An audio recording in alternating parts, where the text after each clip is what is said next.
ओम श्री साईराम. मी प्रियांका. आज मी तुम्हाला एक अद्भुत कथेच्या रूपात वसंत पंचमी सणाची संपूर्ण माहिती सांगणार आहे. ही कथा इतकी रंगीत आणि विस्तृत आहे की तुम्ही हा व्हिडिओ नक्की पाहणार आणि तुमच्या मनात ज्ञान, प्रेम आणि निसर्गाच्या सौंदर्याची एक नवीन लहर निर्माण होईल. चला सुरुवात करूया या कथेच्या जादुई प्रवासाला. प्राचीन काळात जेव्हा विश्वाची सुरुवात झाली तेव्हा सर्वत्र गहन शांतता आणि अंधकार पसरलेला होता.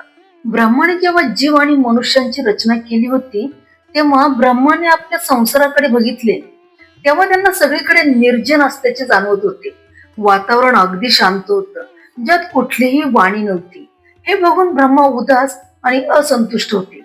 जेव्हा ब्रह्मांनी प्रभू विष्णूच्या आज्ञेने आपल्या कमंडलातून पाणी घेऊन पृथ्वीवर शिंपडले तेव्हा धरतीवर पडलेल्या त्या पाण्यामुळे पृथ्वीवर कंपन झाले आणि एक अद्भुत शक्तीच्या रूपात चतुर्भुजी अर्थात चार भुजा असलेली एक सुंदर स्त्री प्रकट झाली.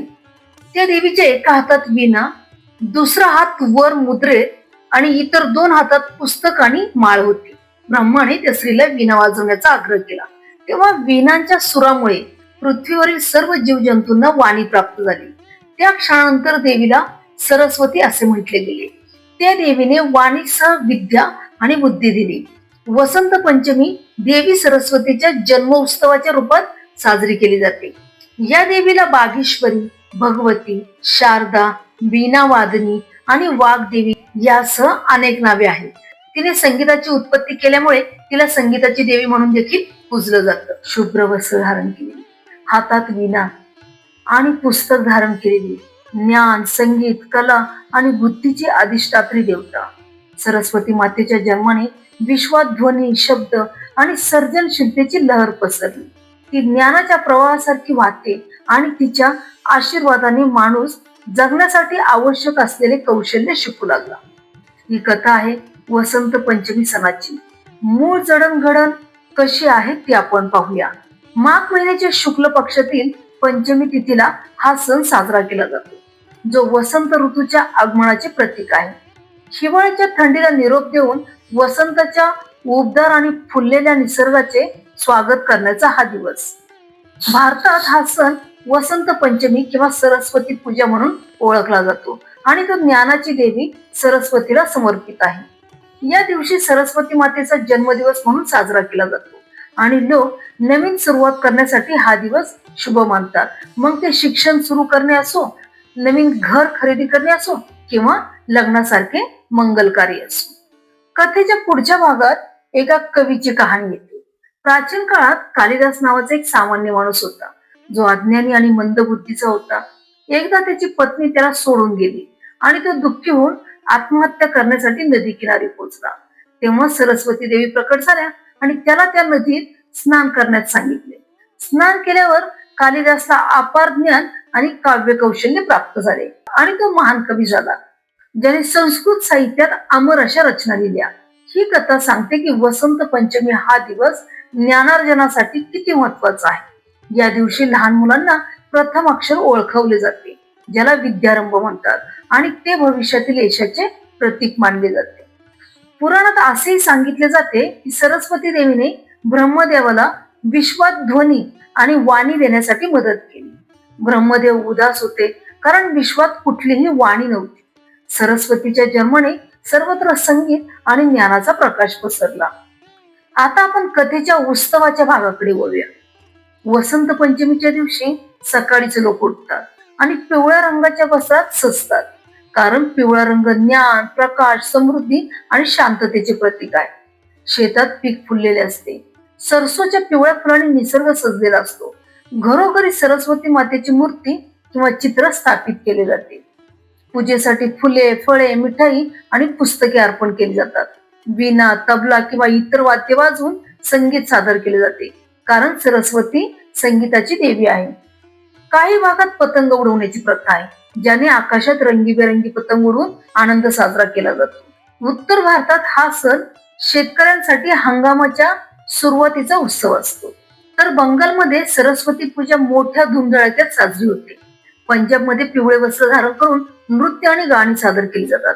दक्षिण भारतातही सरस्वती पूजन केले जाते आणि 99 इष्टी नावाचा छोटा यज्ञ करतात. वसंत पंचमी हा केवळ धार्मिक सण नाही तर निसर्गाशी जोडलेला आहे. वसंत ऋतू हा ऋतूंचा राजा म्हणून ओळखला जातो, जिथे नवीन पाने फुटतात, फुले उमलतात आणि जीवन नव्याने भरते. प्राचीन काळात या दिवशी सुवसंतक, मदनोत्सव आणि अशोकोत्सव असे उत्सव साजरे केले जात असत. नृत्य, संगीत, वनविहार आणि जलक्रीडा यांचा यामध्ये समावेश असायचा. हा सण कामदेव आणि रतीच्या पूजेसाठीही ओळखला जातो, ज्यामुळे काही जण याला भारतीय व्हॅलेंटाईन डे म्हणतात. आता कथेचा आणखीन एक महत्वाचा भाग, पंढरपूरच्या विठ्ठल रुक्मिणीचा विवाह सोहळा. प्राचीन कथेनुसार विठ्ठल म्हणजे विष्णूचे रूप आणि रुक्मिणी म्हणजे लक्ष्मीचे रूप यांचे लग्न वसंत पंचमीच्या शुभ मुहूर्तावर झाले असे मानले जाते.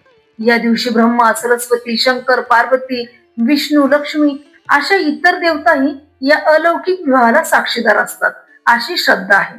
पंढरपूरमध्ये दरवर्षी माघ शुद्ध पंचमीला हा शाही विवाह सोहळा भौतिक रूपात साजरा केला जातो. कथेनुसार विठ्ठल आणि रुक्मिणी यांचे दैवी मिलन भक्ती आणि प्रेमाचे प्रतीक आहे. एकदा की रुक्मिणीने विठ्ठलाला पत्र लिहून आपले प्रेम व्यक्त केले आणि विदर्भातून अपहरण करून विठ्ठलाने तिच्याशी विवाह केला.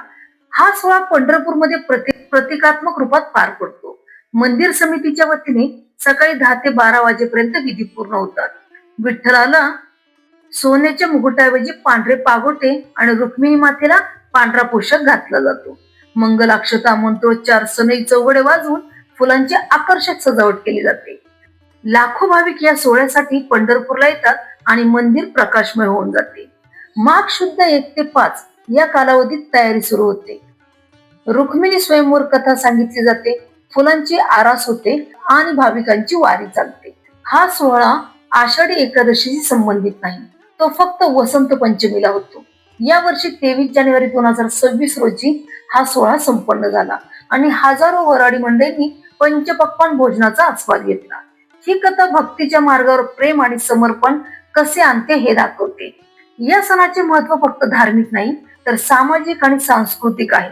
वसंत पंचमी अज्ञानावर ज्ञानाचा विजय साजरा करतो आणि लोकांना प्रेरणा देते की जीवनात सतत शिकत राहावे, सर्जनशील राहावे.